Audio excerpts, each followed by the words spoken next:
Should African Americans rethink their relationship with the Democrats and start looking at third party candidates for the first time in many years? We're going to talk about that today on Freedom Friday.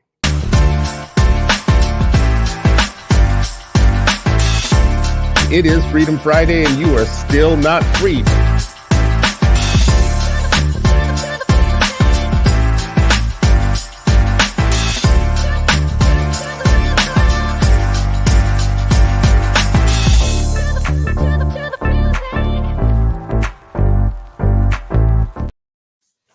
Welcome, friends and family. It's another episode of Freedom Friday, and you are still not free, but hopefully you will be freer after this hour with Sharif El Mekki and Ishmael and me.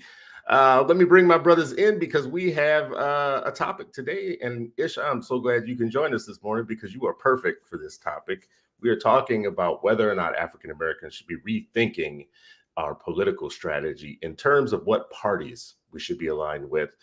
It looks as though, because of recent events, many African Americans online especially are starting to talk about their frustration with the Democratic Party, mostly because that party has become very old and centrist and corporate. And maybe younger African Americans just might not be willing to show up in a way that they have been showing up, which would be a big problem for Democrats. And just because they are saying that does not mean that they are saying that they need to go and join the Republicans either, because God knows that would be an interesting decision for Black folks to make, to suddenly all of a sudden want to become Republican. The Libertarian Party, which I used to be a part of, actually has been taken over by Trump light weirdos. So that actually is not an alternative for us anymore. For full disclosure, I am a monthly paying sustaining member of the Green Party. So there you go. I want to see if I have any backup and any friends. So come on in, brothers, jump in on this. First of all, let me just say that, we have a reason to be talking about this too, because Cornel West is running a third party campaign. And Ish, I want to bring you in and you, Sharif, on just on this part. He's getting criticism right out the gate for even daring to think about running a third party candidate, because let's just be real, the criticism will be, if you vote for him, that's just a vote for Trump. That's basically the criticism. So let's jump in here and see what you guys have to say. Specifically, let's start there with Cornel West. Well, first, I want to say I'm surprised you're a registered Green Party member, man. And it's real. Wait a second now. Why is that surprising? I guess I was raised, Philadelphia and Pennsylvania, and we have closed primaries. So, if I was a Green Party member, I wouldn't have been able to participate in primary elections. Gotcha. I've been a registered Democrat my whole life, but my politics aren't Democrat, if you know what I mean. So I just wanted to bring those kind of nuances up, because state to state, if you have a closed primary, that doesn't really give you as much wiggle room to kind of be involved in the political process, especially in the local sense, right? I wouldn't have been able to vote in the mayor primary in Philadelphia recently. I wouldn't have been able to vote for the city council primary.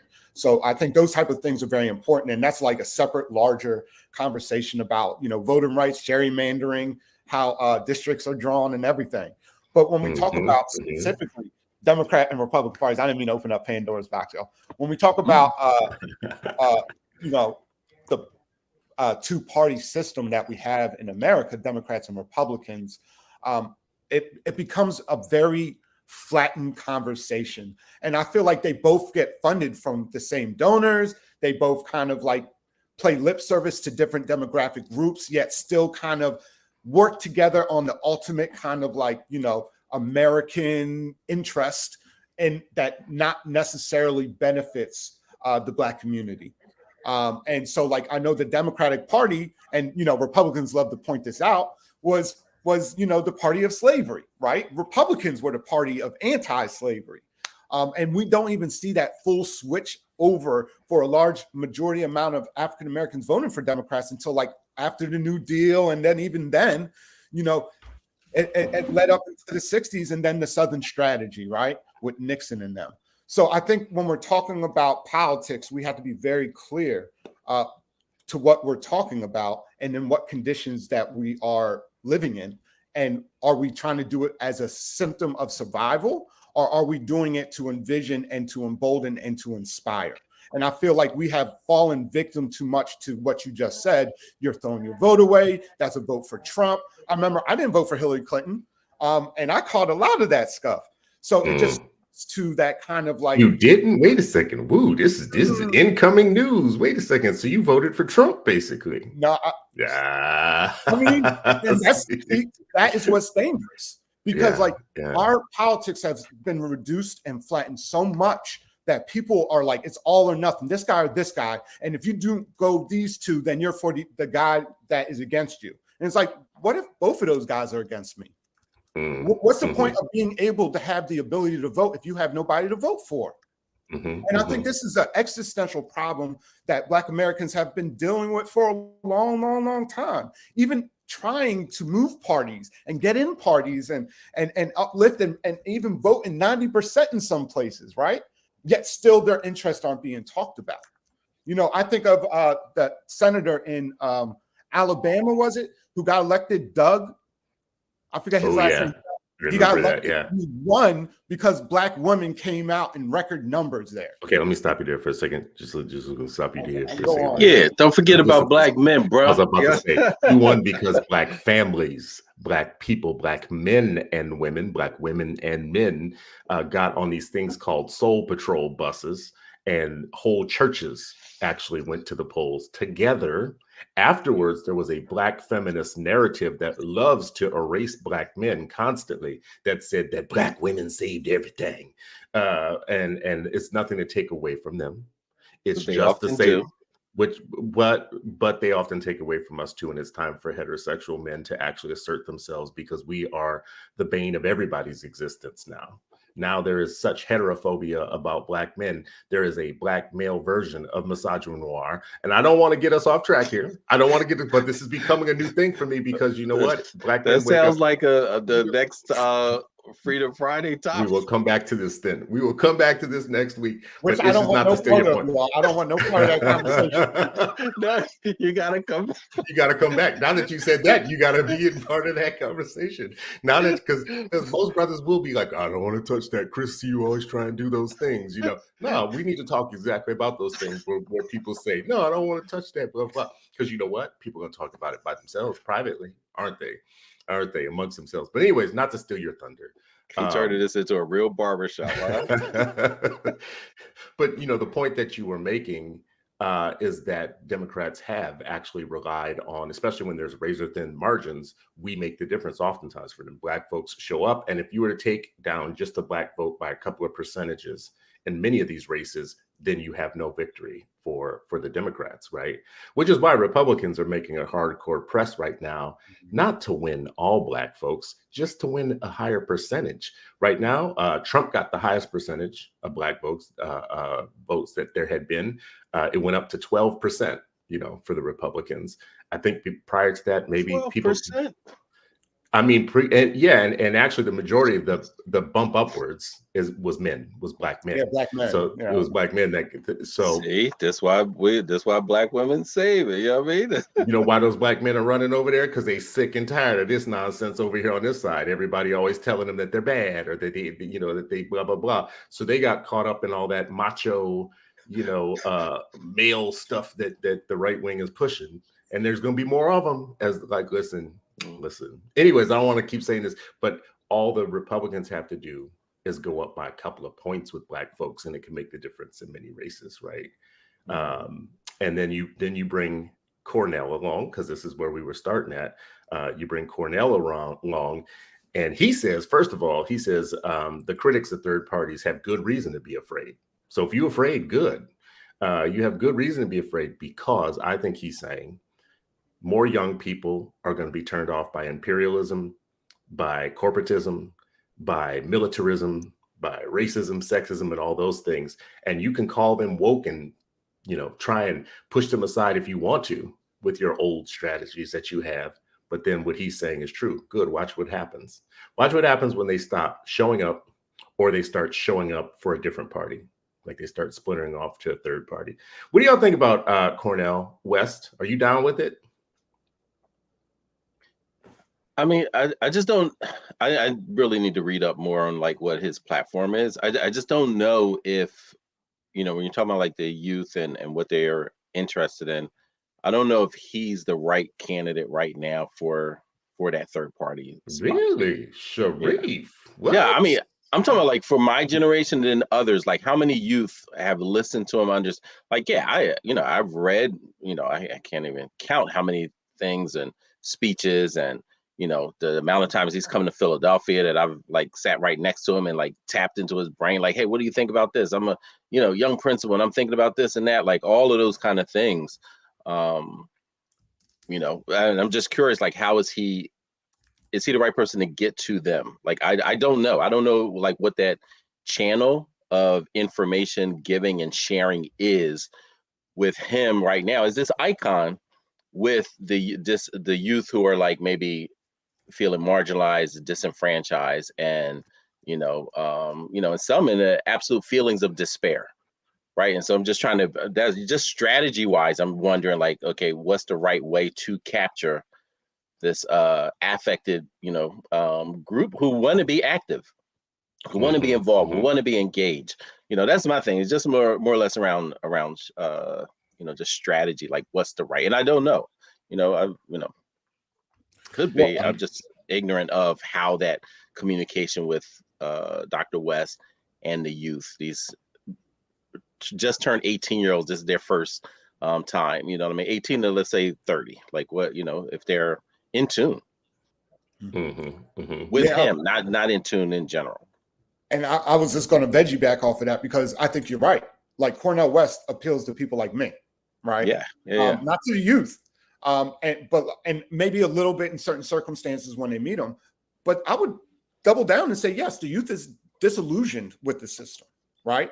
A lot of folks were kids when Obama was president, right? They were brought up and be like, look at this, a black man as president. You want to be like that someday, right? And some people drank that Kool-Aid and went that route. Not to throw shade, I understand. That is shade, but keep going. Going. He's not trying to say no disrespect or no disrespect. Shade. That's exactly what. But this is shade, no shade. It is shade. But at the same time, they saw what happened afterwards, right? They saw this country elect Trump, right? They see the country right now elect a man who, quite frankly, a lot of youth look at and be like, how does this man even know the issues that we have? And how can he adequately address it? So I would be less concerned with folks going to third parties and more concerned with folks staying home.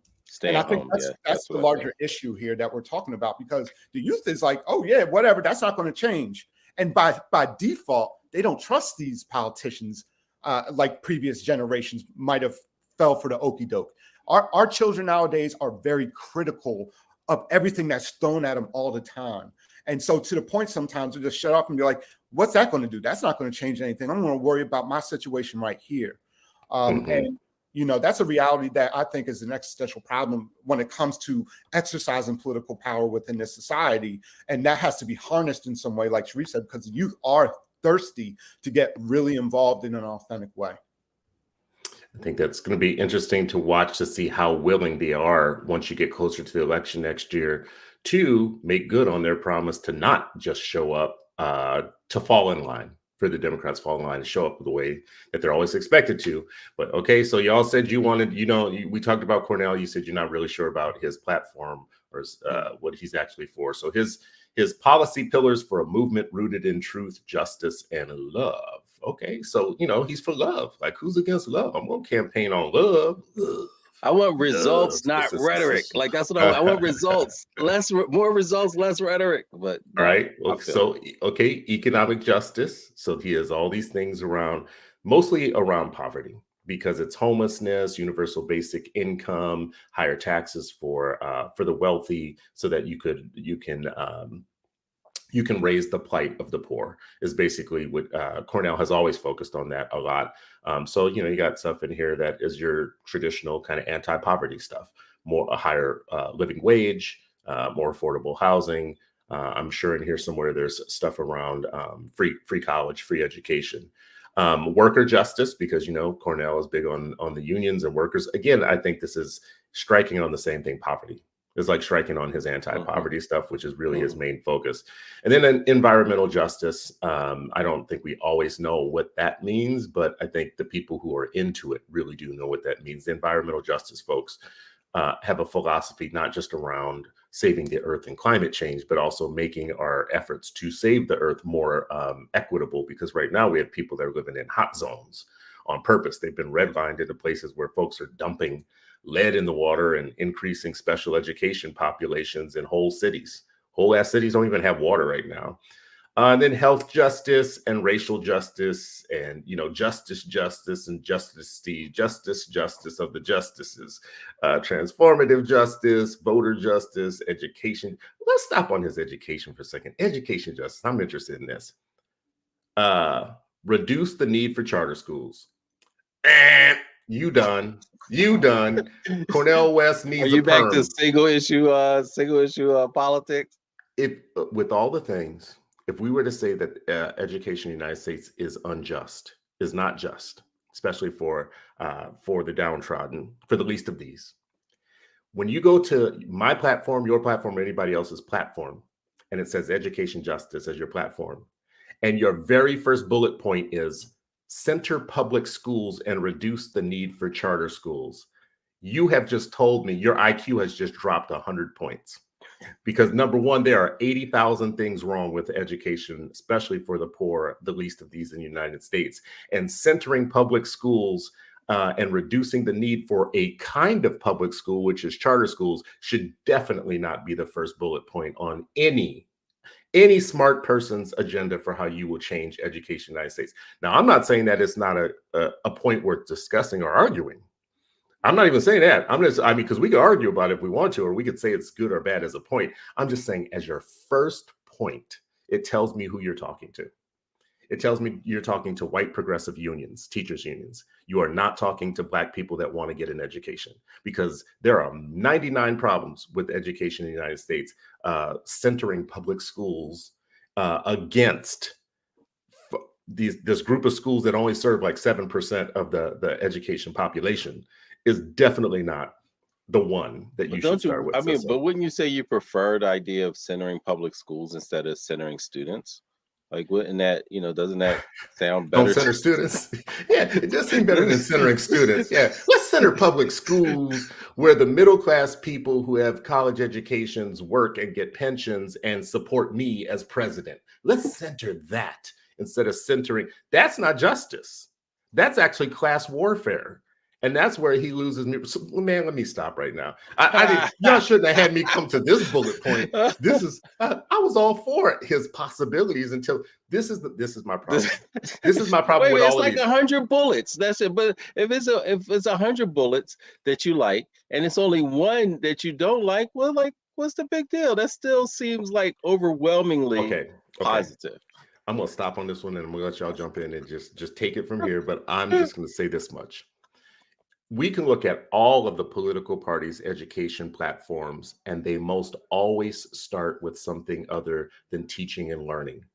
All of the political parties, all of our major organizations like the NAACP and Urban League or whatnot, it's almost as if education is the N-word of all issues, because everybody's got a justice, a climate, economic, college, free college, all the stuff for the bougies in the world. Nobody's got a pedagogical intervention program. They don't know what they're talking about. They don't know what they're talking about. So when it comes to education, all of our parties and organizations are the dumbest about the thing that they should be the smartest about: how people learn and how they become able to defend themselves intellectually in a very brutal world. That starts with education. And because most of them are college educated and bougie, they are only able to think of it from a certain level up. That's why free college is the most important thing that they've ever heard in the whole world. Even though the majority of people don't go to college, they can't get enough of being fascinated with it because they don't care about K-12. They don't care what happens to you until just like, the right wing doesn't care about babies until they're born. They only care about babies until they're born. The left only cares about education once you're in college. Because before then, they don't care whether or not teaching and learning and whatever. Anyways, listen, No, Cornell done pissed me off with this bullet point. I didn't even read the rest of it. Let's see. In the nexus of We quality know. You education got excellence was free tuition. Look at it, free tuition to colleges, right? A minimum wage of $80K for the teachers, right? I mean, but the fact that you could go, you already predicted that there's nothing about teaching and learning in a platform for, there's you know, literally nothing. How's that justice? Yeah. Why would he call this education justice? This should be called education class warfare. Everything in here is for the workers and for people who are in college and up. There's nothing in here for K-12 people. Every bullet here is, come on now. You got to remember, like, just because you're an ed policy you know, like whoever his ed policy person is, doesn't mean that they're a pedagogue. Like it doesn't mean that. Most often they're not. Because I've met policy people in education who's like, oh, I didn't really care if I was in energy department or if I was in the Department of Justice. They didn't care anything. They're like, they love policy more than the pedagogy, right? Like, and so being able to understand, like, okay, what would it actually take for all of our children to be educated? That's a deeper level of thinking that might not get people inspired and hype about, you know, like, look, I saw 80,000, like, yeah, I would love to pay our teachers $80K. I would love for them to be able to get, you know, free. As a matter of fact, I'm fighting for, like, hey, if you want to become a teacher, we want to make sure that you have free education to get there, right? Like, so all of those things, but we're also thinking deeply about what does it mean to be instructionally just, you know, like, what does that mean? Which is tied to, you know, to outcomes, you know, so. Yeah. Ooh, instructionally just. Look at you adding something to the whole kind of conversation. I appreciate that one. Ish, what do you say, man, about like this specifically? We're looking at the education part of Mr. West's, Dr. West's thing there, and I got tripped up on it. Do you think I should be tripped up on that? I don't like. He's falling. He couldn't get up. You know what I mean? Yeah, I mean, trip up on it, right? But like, don't let perfect be the enemy of good. So like when Cornel West is doing this, like, let's be honest, Cornel West has no chance of becoming president of the United States, right? At the same time, when people who run political campaigns like this and have these type of platforms, the goal is to have the Democrats most of the time to adopt some of these ideas, or at least play lip service to what their stance is based on these ideas, right? So when you have something about reduce the need for charter schools, that does speak to a certain segment of, you know, usually white, educated, middle-class folks, right? Whose children go mostly to private schools, but I digress. But when that comes down to it, there is kind of like this lack of conversation about what Sharif just brought up, right? What is the goal of doing that? What does education look like? And you're right, that platform falls flat on that. I would like to know who helped draw that up, who were the people involved in that conversation, right? Because they should probably get some like hate mail from me. Because at the end of the day, I know Cornel West isn't going to win, but I want some of these things to be talked about and debated by people who are running for president, right? I want Joe Biden, when he's running for president, be like, I messed up with the student loan stuff, but this is what's going to happen for people, you know, Black males who want to attend college to become teachers, or if you're a teacher for this long, you're guaranteed. Like, those type of things are real, right? And most of the time, the president's power is kind of like much more prevalent in the public sector in the sense of uniformity, right? Which I can see, but also at the same time, under no illusion that the system within itself does not work or educate our children properly. And most of the time, I'm talking about both public and charter schools, right? Because at the end of the day, we really need to care about what our students and how they're actually processing and gaining this knowledge. And like you called out perfectly, that's not talked about on that platform. But how would you talk about that on a platform? How would you make a bullet point out of that, besides what Sharif just brought up, which is a brilliant idea? Let me say this. Charter schools are public schools. Like, so that's the first part where I said Cornell's IQ dropped 100 points when he said we should center public schools and reduce the need for charter schools. Would you ever hear him say something like, we need to center public schools and reduce the need for magnet schools? He would never say that, even though magnet schools are autonomous schools who get to change the rules for themselves, some of which, I just got to keep saying this on every time I get to say it, can admit students on the basis of race or test scores, something that charter schools can't do, right? But because magnet schools are aimed at affluent white people to keep them in school districts, they remain harmless. The schools you pick on are the charters, because those are the ones that white progressive, white union members, and those white parents in those white magnet schools don't like. They don't like a threat when Black people have an autonomy for schools for Well, if themselves. all y'all cities wasn't becoming more black and brown, that white folks wouldn't be fleeing. We wouldn't have to create schools to keep them. I don't do Uncle Ruckus' voice as good as I want to, but like that's listen, you know what? But you know, I think a big problem, you know, with all of this, you know, and you know, I've shared like when I started, you know, voting, and originally I was independent, but then I got tired of. First, I wasn't voting at all. Then I registered independent. Then I got tired of not being able to, you know, as Ish said, you know, join the primaries. I would wait till the generals. And then at some point I was like, all right, okay, I got to, you know, register as a Dem. But, you know, one of my frustrating points about all of this stuff is like, just like it doesn't seem like they're trying to make people, you know, much smarter, you know. So when Malcolm talks 50 years ago, 60 years ago, whatever, about, you know, making sure that we're not political chumps, that we're become politically mature, and, you know, like strategy. And I agree, like some of the strategy, like it's just laid out, like making sure that we are surfacing, elevating conversations that need to be had publicly, getting people to make a stance publicly, like whether they're for or against you as a people, as your community, your children, your next 7 generations, whatever, right? Like sometimes they'll hide behind things. But one thing I wish, like even everybody who had these kind of platforms, whatever they're running for, school board all the way to the presidency, I wish instead of just saying, I'm gonna do this, I'm gonna do this, I'm gonna do this, I wish it was just like a little tease line to say, this I can do alone in my presidential powers.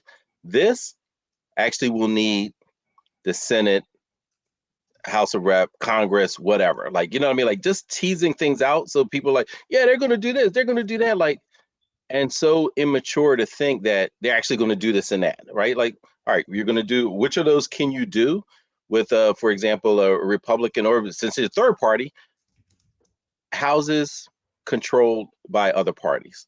Which of these items can you actually do? So like almost like red, yellow, green, you know what I mean? Like, yeah, here's what I want. Here's where my orientation is. But it's no chance in hell for it actually happening, right? Like, so like it should actually be some disclaimers, like, oh, this is nice, but impossible in this current context.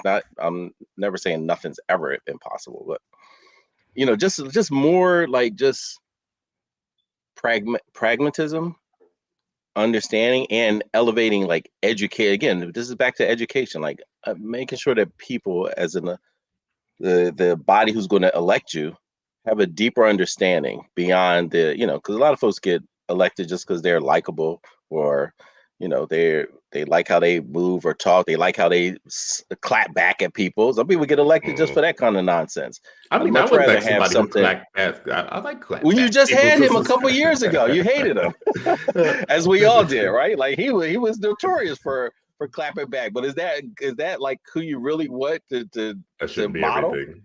All right, so listen, let's move on. This is my party, the Green Party, my newer-ish party, and their platform. Again, there'll be 99 things that I love. I'll be shaking my head. Yes. Oh my God! The first thing that popped out to me is ranked choice voting. I mean, that's the first thing that I saw. I'm like, yeah, we need that here. Listen, they're talking about saving the democracy. And they're being specific about the ways in which they're not just saying democracy. They're saying, no, let's unrig the system. Let's unrig the system of how power works and how you vote, and how your vote matters. And all that means two parties. So they're already undermining democracy because they want to be a third party. Well, I mean, democracy is a two-party system, and that's it. Nobody else. And this ranked choice voting, I think, is the sleeper, kind of like it puts you to sleep, puts democracy to sleep, and then you wake up fair. You wake up fairer, because if they were to push that and have that go through, many people would vote. Their first vote would be for the two parties, and their second vote would start being for third parties, and that second vote sometimes would end up helping third parties win. But anyways, let me just narrow down on the thing here. Their first thing is democracy, and they have lots of specifics on policies of making that better. Social justice is their second one. Again, they don't just say social justice. They've got a long list of what that means to them, and they have specific policies that are not just pulled out of their butt, but they have searched the world and they have seen how things work globally, not just in the United States. I do love this about the Green Party. And the third one, Nordic model. Is that like Nordic sleep? What is that? We'll come back to that. You know, the Nordic model might just be like drinking hot cocoa and watching reindeers and shit. I don't know. Ecological sustainability. You know, again, this all sounds so good. I'm for all of this. Economic justice and sustainability. Wow, man, this is all right. If I got everything out of this, wait, I'm at the bottom. There's no educate. Wait. Oh, wait, shit. Oh, damn. Oh, so we're going to have economic justice. We're going to have ecological sustainability and social justice. And is it under social justice? Was it one of the many bullets under social justice? Wow, is it? Let's see. Let's look through here. Civil rights, equal rights, reproductive rights. So unborn babies got rights. Women are not oppressed anymore. Indigenous people. Wow. So I don't see any education there. This is weird. This is wow. Oh wait, I found education and the arts. Okay. Let's jump in here. Let's click on it. Let's double click. Education. All right, I found it. Whew. The Green Party supports access to high quality education and sharp increases in financial aid. God damn it, y'all with your boozy bullshit. Only 15% of the people are going to come out of college. Y'all like first bullet all the time. Let me stop picking on people because college is good. Y'all go to college. It could be more than 15% if it was less expensive, right? You know, this is true. Let's make college the number one thing and forget about K-12. Anyways, let's see if there's anything in here. Y'all scan through anything in here that looks good to you. They're looking for stuff about that makes people critical thinkers. I like that. Active citizens, construction members of. Now, you know what I'm scanning for? I'm scanning this as I read this for pedagogical interventions, because if you don't pay attention to how and what young people are being taught, you're not paying attention to education at all. So let's see here. Scan through history. You know, public education is going to probably need money. Yep. Students who are low income. I love that they call out. Okay. They call out the need to do something specific and special for young people who are in poverty or have learning disabilities and need special education. This is not looking so bad. Ooh, okay. Now let's see. This is the Green Party. Therefore, let's see. This is where the stuff starts. Their very first bullet point is dismantling white supremacy in our schools, represented in curricula, discipline, teacher recruitment, and more by seeking an end. Well, Chris, I don't know. You might have met your match. I was giving the Green Party a hard time, but what do y'all think about some of these bullets? Free teachers from, the second point, free teachers from Common Core. Oh, Jesus. We don't need any standards. We don't want any standards. Oh God, we just want everything to be everything. Anyways, the first one was pretty good. And wait, let's get to this. End alternative licensing initiatives, such as Teach for America. Oh shit. I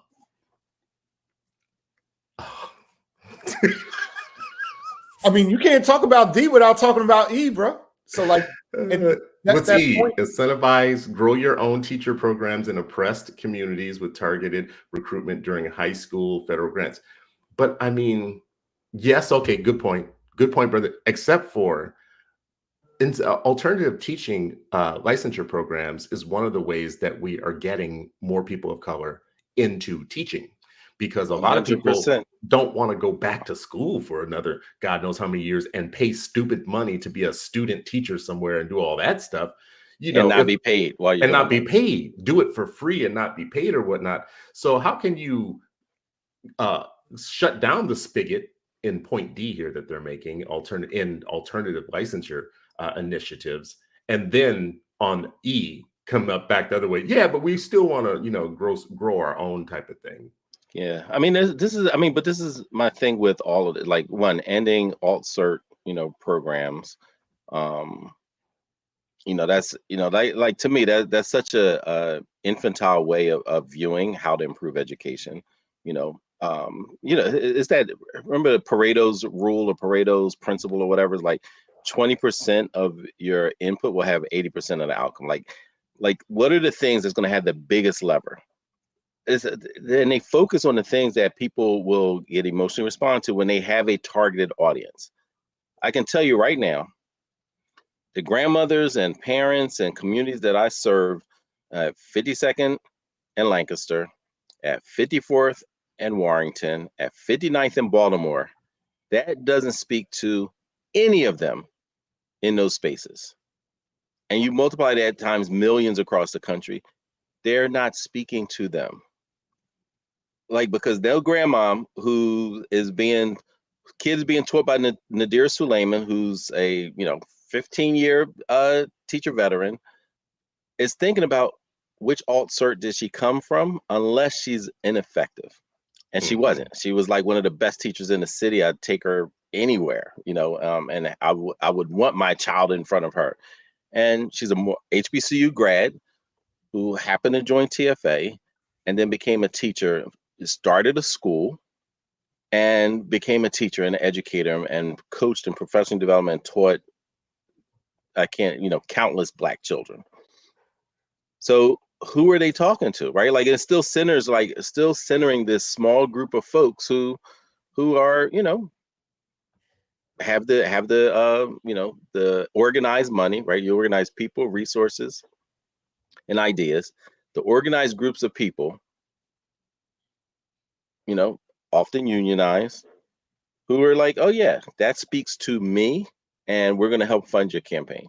They're not speaking to the masses that are suffering the most in our country. And they never do, really, right? Unless they do it in some kind of really stupid juvenile way, like when Bill Clinton plays a saxophone and then you got Negroes talking about first Black president, or he comes to Big George's, which is a soul food restaurant on 52nd Street, and they mobbed the street to come see him because he ate some greasy pork on 52nd Street. Like, now you want him to it's just like, it's crazy. But that is a strategy that gets people to vote for them, right? Like, this kind of juvenile emotion and like, oh yeah, well, I'm gonna vote for him because he ate hog maws on 52nd Street. You saw Bill Clinton years ago come on Arsenio Hall, play saxophone. That became a moment. That became a I remember I was in a hospital when that happened, and I was like, people really, like, that's really the thing? It became a thing for people in a way because they were starving for any attention from the so-called,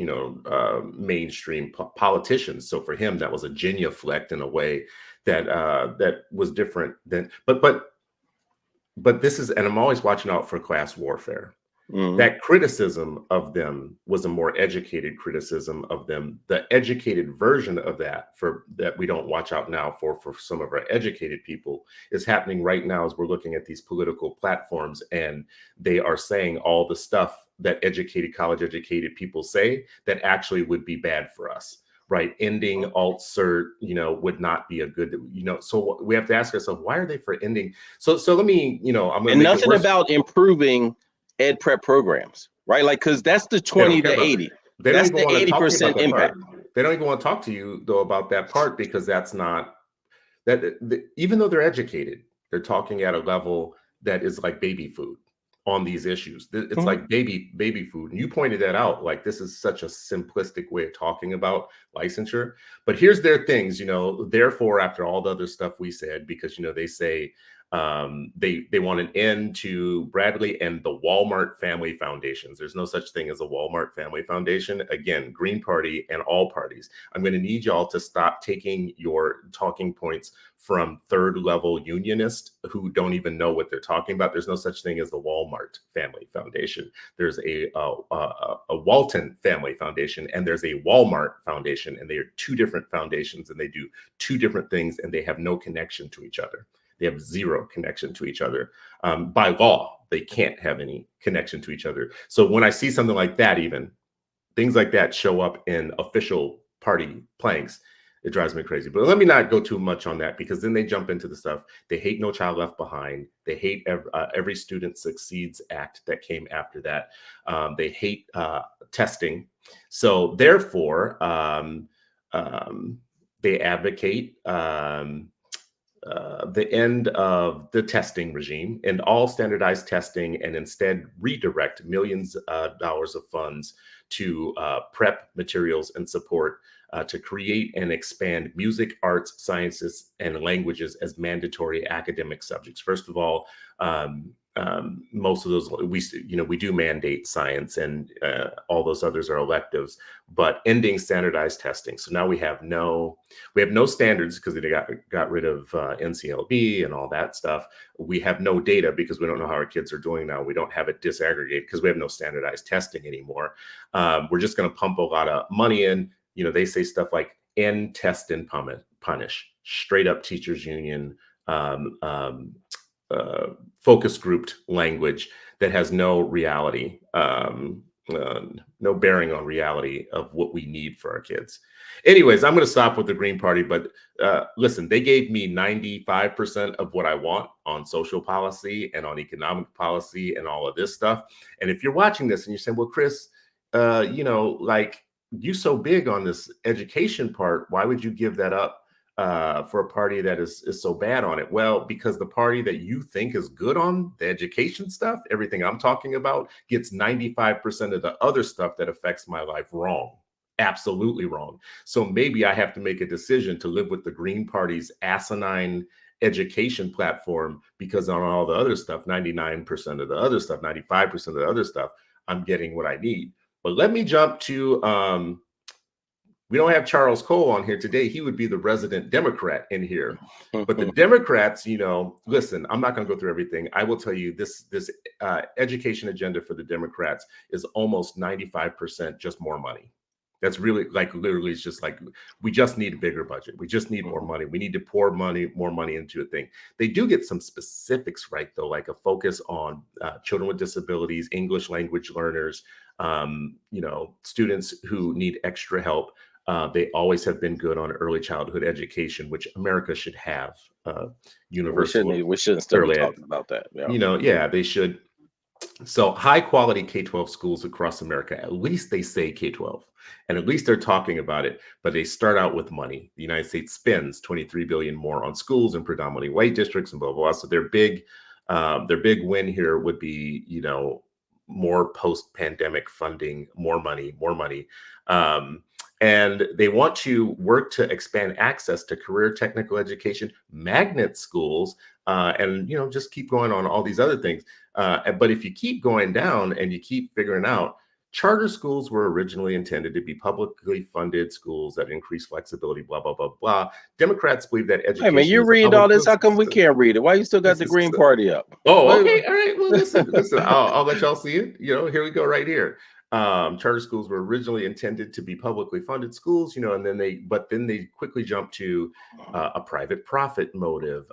We need to ban for-profit private charter schools. So they said all this good stuff about access to magnets and whatever, even though magnets can discriminate against kids on the basis of race and on the basis of test scores. But we need to ban for-profit charter schools, which, by the way, is only like 10%, 12% of charter schools. Again, why are we talking about the small, minute thing without talking about the bigger things? Because their 2080 is the emotional reaction, not necessarily outcomes, right? Like that. Absolutely. That's going to trigger certain things. And look, I'm all for the more money, like that the white districts and all that. But that's saying that old Negro adage of more money, more problems. It comes in because when there's more money, but less accountability, that's what leads to more problems. So, you know what I mean? So more, it's like, when people talk about, we need more money. I'm like, all right, well, you know what? The 18th district is one of the most historically racist police districts in the city. Will it be fixed if they just get more money? Thank you. Because you can like, pour to me, more it's a money very into simple this plus this plus this. You know what I mean? But more money for what? That's the whole thing. Because we're all for more money. We want more money for the right stuff. So more money for what? More money so that you could spend it on sending teachers to the Bahamas to learn IB practices and get trained in international baccalaureate, because that would be an expense. We could get more money for that. Is that really going to change the game for us? I don't know. I'm stuck on this charter school whatnot. Dems, y'all done lost your goddamn mind. Listen, and we recognize, so everything about this paragraph is about everything about charter schools in this paragraph is being tougher on them in a way that they're not talking about being tougher on any of the other schools. They're not talking about increasing anything on the other schools except for money.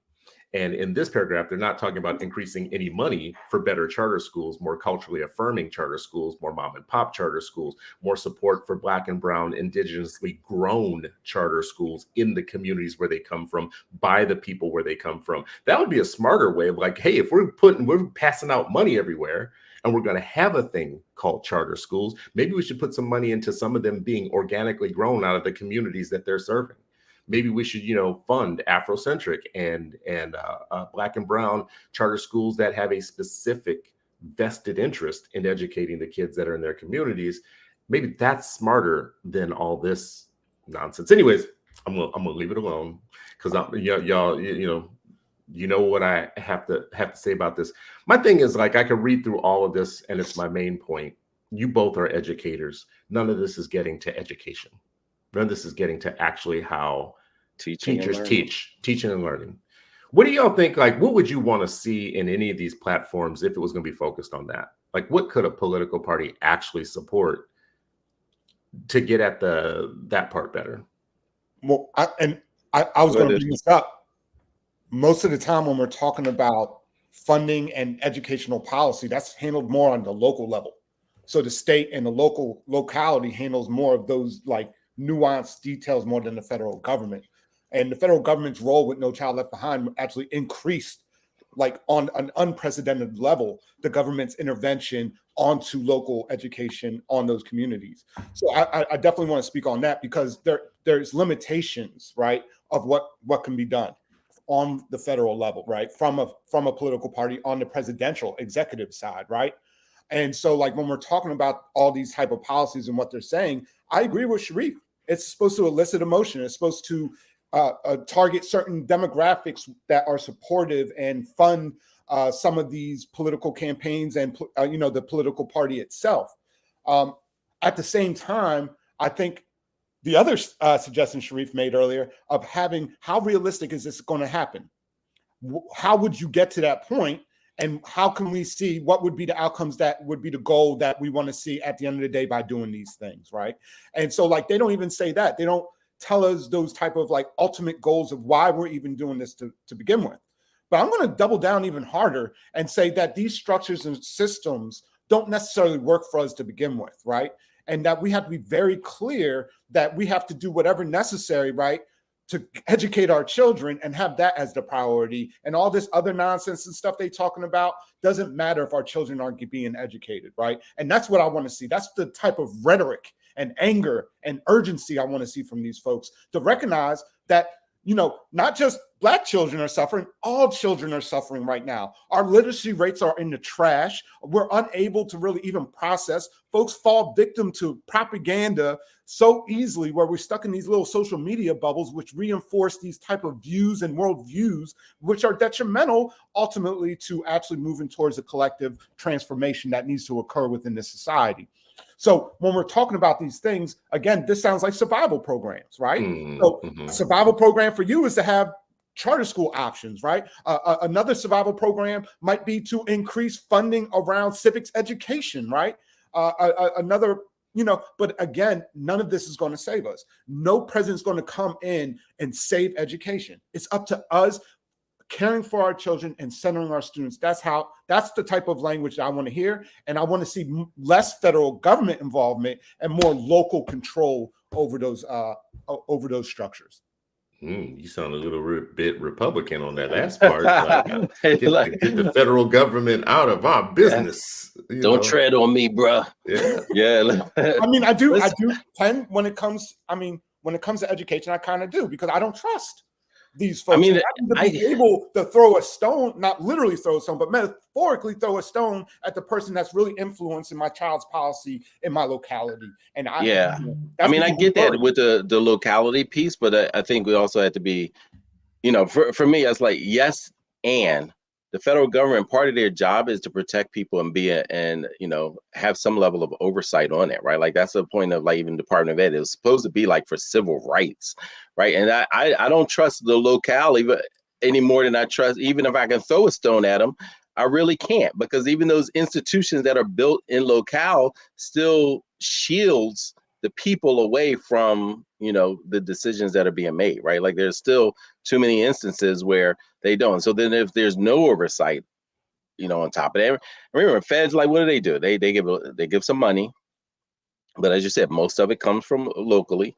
So really, in the scheme of it, federal dollars is a small amount of dollars, right? But what do? They do have a bully pulpit. So I would still say I would want more specificity in the teaching and learning and all the things that you described. I would still want them, even if they necessarily can't from their position of power, they can elevate the conversation and use the bully pulpit and still making sure, like, hey, and give recommendations, even like, hey, we can't force you to do a state. You got your state sovereignty and you can be as racist as you want. You can be, whatever you want. You got the sovereignty to do that.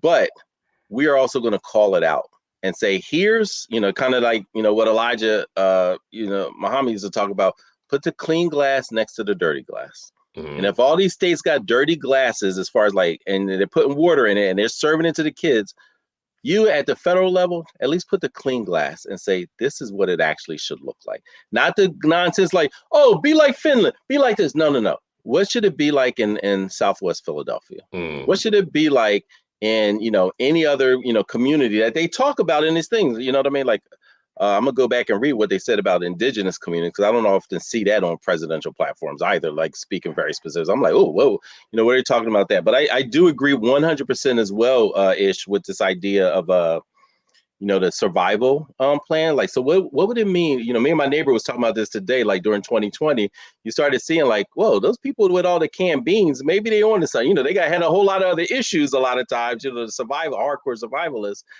cults and blah, blah, blah, and just like, all kind of crazy stuff. But you're like, like planning. I was like, and so the idea, like, what would it be to be an educational survivalist? Wow. For my child, for my community, what are all the things that I would say, like, I need? And even if I can't get them locally, I know the civil rights of the federal government is going to make sure, like, no, that is their constitutional right. And they deserve the same resource because their taxes paying. So some of their taxes can be diverted to educational survivalist manual and implementation, right? And further, we're going to actually give you technical assistance to make sure it happens, right? Because I can want something for my community, but I might need technical assistance. I don't have the resources. That would be part of their, part of their job. But at the end of the day, all of this stuff, what it does reinforce, looking at all three of those platforms out. Yes, people, I know it was brief. Wait a second. We got to get to the last one. Was it one? Yeah. The other guy, the Ankram's guy. So, all right, well, listen, I would just say that, it reinforces to me how it has to be, it's up to us in our community. So state sovereignty, but what do you always call it, Chris? Like, be the CEO of my child's education? Yes, you are the president of your child's education. Yeah, right. With an educational survivalist kind of orientation and resources. So, so looking at the Republican one, and theirs is in a PDF. I forgot all about these guys. Right. Yeah. So the majority, if you go through the majority of, first of all, the Republican platform starts with, we are the party that was originally, I think they said we're the party that was originally united to end slavery. And that's how the Republican Party got started, which is a pretty powerful first line if you want to think about it. Like, we are so childish. It's like, I don't know why y'all want to be against history. History, it's true. It's accurate. In history, it's accurate. They were the party that was pulled together to basically fight slavery. They've regretted it ever since. Well, no. Okay. And I wouldn't say fight slavery. I would say fight the expansion of slavery. When the Republican Party was founded, it was not an anti-slavery party. It was an anti-expansion of slavery party. A lot of them folks were okay. Yeah, but we're the Democrats at that time. That was about power. But we're the Democrats at that time. They were like, hell yeah, we love slavery. So as a matter of fact, we want to expand it around the world. So anyways, in their platform, if you read through after they're saying that they were the party against slavery, they start talking about their vision for America that gives you the reason why I am not a Republican. 90% of their platforms, their bigger platform, unlike the Green parties, is about how they want the United States to be seen in one way. They want families to be seen in one way. They want one history. They want one story. They want one narrative. They want one way of being. So if you fall outside of that, it's not for you.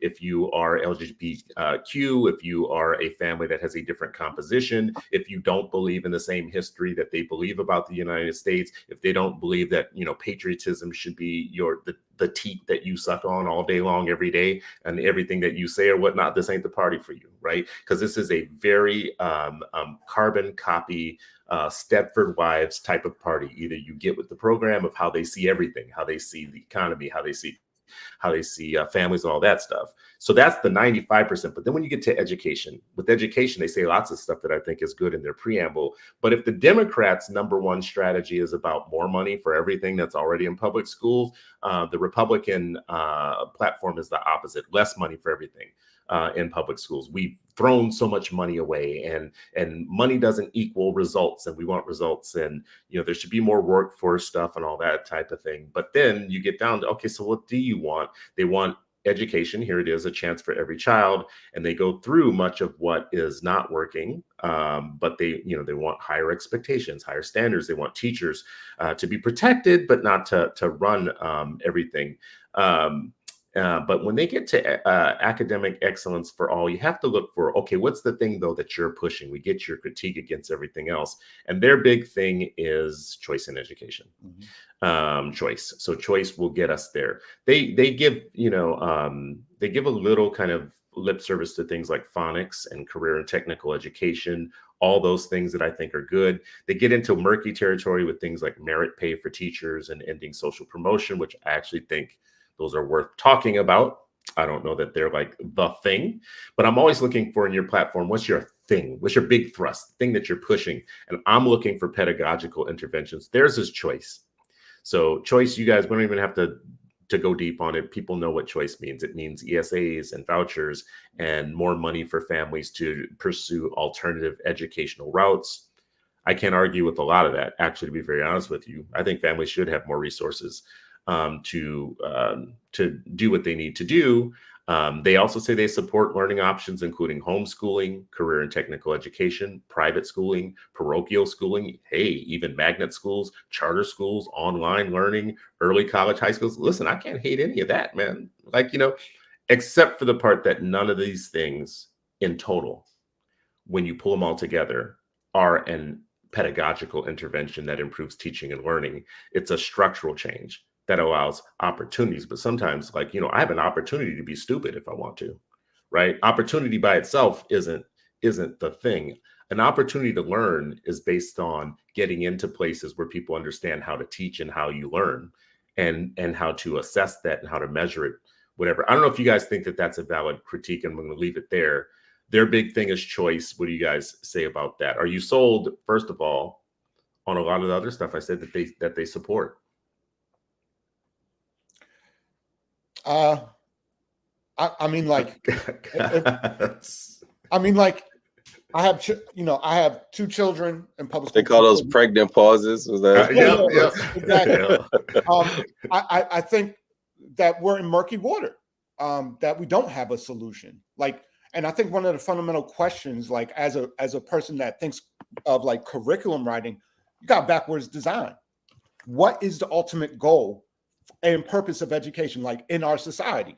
What are we trying to achieve when we talk about education, right? Is the goal just to educate some, right? Because one dirty secret is this is a capitalist society, right? And there's divisions of labor and structures of permanent unemployment rates and competition at the bottom that is necessary to maintain the structure in which we exist in, right? So that's a little dirty secret people don't talk about when it comes to who gets what type of education and how is that delivered, right? But ultimately, we know what works. We know what works. Smaller class sizes, more diverse teaching forces, teaching those children being able to interact with other children that don't look like them or live near in the same type of communities or don't have the same social economic status. We also know that high expectations and all the rhetoric that the Republicans just said just work also, and that we should have some choice on those things. But ultimately, at the end of the day, I don't trust them folks doing that, because the way I see it, it sounds like a coupon to folks who have money, especially when we're talking about vouchers or a handout to religious associations involved in indoctrinating children and federal funds going to pay for children to go to those places. And it just gets very murky for me at that point. So ultimately, at the end of the day, I say all their platforms are trash for various different reasons. But at the same time, I don't feel like we're clear. Like, even as a community, what is the purpose of education? So like, I'll ask like Chris and Sharif, if somebody asks you, what is the purpose of education? Would you be able to describe that and then say, these are the steps that we get to that point? Because I feel like that's what needs to happen. And at the same time, I don't feel like that's the conversation. That's so true. And that is Really is. Sharif, what do you say, bro? One, I mean, I don't trust a whole lot of their, you know what I mean, their double speak in a lot of spaces, because they'll talk about like, oh yeah, we used to be the, you know, as a history teacher accurately pointed out, the expansion, as they were killing people to expand. They're like, hey, don't import slavery, but it's okay to import deep racism and Jim Crow and all those other kind of things. And in the schooling thing, when you're talking about like choice, but also saying like, hey, but we're going to erase you too, right? Like, we don't want you to, we're going to ask you to teach inaccurate history, but you have a choice to come, you know, we want you to have more choice of inaccuracy, more choice of racist, ideas, more choice for things that are really subpar and substandard. Like, to me, that's not a real choice. That's not a real authentic choice, but it plays again to the emotions of people who like, yeah, choice, that's right. And I just think we got to be more sophisticated than that. And again, you know, it is going to be up to us with all that stuff happening. And I'm not saying like be disengaged. We have to be fully engaged, but we also have to be fully engaged in knowing like what's within our locus of control right now for our children tomorrow. And it starts with the conversation that you all just kind of laid out that we need to be having, and that idea of having, you know, educational survivalist mentality as we're doing that. Like with that, and I think that's part of like what Malcolm was talking about, like the strategy and having, you know, more of a sophisticated view, worldview, and local view and state view, right? Like just having a more sophisticated conversation and strategy to combat the hostility that we're going to see, whether it's local or distant. I think that's a great place for us to land for today. I appreciate this conversation so much, and we need to keep coming back to it. I think what we have learned in today's conversation with us that we should all apply is look deeply into the education platform of every political party, every political person, every person that is coming to sell you something. Ask them about what their education platform is. And then as you're listening or reading or looking through their platform, ask yourself how much of this literally has to do with teaching young people and learning and knowing that it's working. So that is where you have and knowing that it's working, like that, and that it's working. Yeah. And you have to be like clear about the fact that if that's not the discussion, then you're not having an education discussion. Education happens between a young person, their teachers, their environment, what type of tools that they have at their disposal, and somebody being accountable for that process, for those young people having all those things. We need great teachers. We need great supported, educated, prepared, sustained teachers who are culturally affirming of their children, of their students. And we need well-resourced schools, but not just well-resourced. We need them to be producing. We need them to actually be showing their worth. So anyways, as we wrap today, I would say let's keep coming back to this, because next year, 2024, is going to be a political season. There's going to be lots of conversations. A lot of that conversation is going to miss. It's going to go right over the head of what our kids need for their learning. And we need to just keep pushing them back to that. Anyways, Cornel West, good luck, brother. Democrats, Republicans, curse on your house, because both of y'all getting major things wrong. Green Party, thank you so much for saving the soul of America while being completely stupid about education. We will help you out on that. Libertarians, curse on your house. Your entire house is in disarray. We don't give a shit about you. And we literally don't. Y'all can just eat one and then listen. Don't get me started. Anyways, but started. Do not get me started. Do not get me started. This has been another episode of Freedom Friday. And as always, you are not free, but hopefully you are freer after this hour with Ish, Sharif, and me. We appreciate y'all. We'll see you again next week. As always,